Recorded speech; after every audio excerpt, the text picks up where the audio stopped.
औरंगजेबाच्या कबरीच्या या वादासंदर्भात मुख्यमंत्री देवेंद्र फडणवीस सुद्धा बोललेत। महाराष्ट्रात औरंगजेबाच्या कबरीचं महिमा मंडन होऊ देणार नाही अशी भूमिका मुख्यमंत्री देवेंद्र फडणवीस यांनी भिवंडीतील कार्यक्रमात मांडलेली आहे। पुरातत्व विभागाने संरक्षण दिल्यानं राज्य सरकारला औरंग्याच्या कबरीला संरक्षण द्यावं लागतंय असंही फडणवीस म्हणाले। तर औरंग्याच्या कबरीला संरक्षण देण्याची वेळ हे आमचं दुर्दैव असल्याची खंत सुद्धा फडणवीसांनी बोलून दाखवली।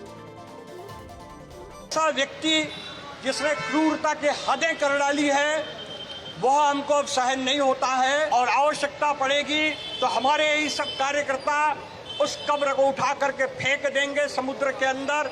उसके पहले हम सरकार से निवेदन करते हैं, प्रार्थना करते हैं, गुजारिश करते हैं कि वो स्वयं इस थडगे को वहां से हटाने की योजना बनाए। महाराष्ट्रात देशात राज्य कोणाचं आहे? राज्य कोणाचं? त्यांचंच आहे ना, त्यांच्याच पक्षाचं आहे ना। मोदी आणि देवेंद्र फडणवीस हे कोणाचे आहेत? याच विचारांच्या लोकांचे आहेत, हिंसक हिंदुत्ववाल्यांचे आहेत। मग त्यांना अडवलं कोणी कबर हटवायला?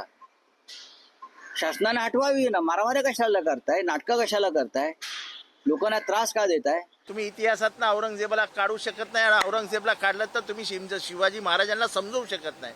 उद्या रामायणातनं रावण काढा आणि राम मला समजून सांगा, महाभारतातनं कौरव काढा आणि तुम्ही मला पांडव समजून सांगा, तुम्ही महाभारत समजून सांगा।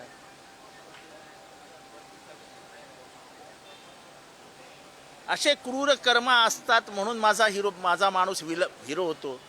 काय दुर्दैव आहे ज्या औरंग्याने आमच्या हजारो लोकांना मारलं, त्याच्याच कबरीचं संरक्षण आम्हाला करावं लागतं। पण एक वचन तुम्हाला निश्चितपणे देतो, काहीही झालं तरी या महाराष्ट्रामध्ये औरंगजेबाच्या कबरीचं महिमा मंडन होऊ देणार नाही, त्याचं उदात्तीकरण होऊ देणार नाही। त्याचं उदात्तीकरण करण्याचा कोणी प्रयत्न केला तर तो प्रयत्न त्याच ठिकाणी चिरडून टाकण्याचं काम या आम्ही केल्याशिवाय राहणार नाही।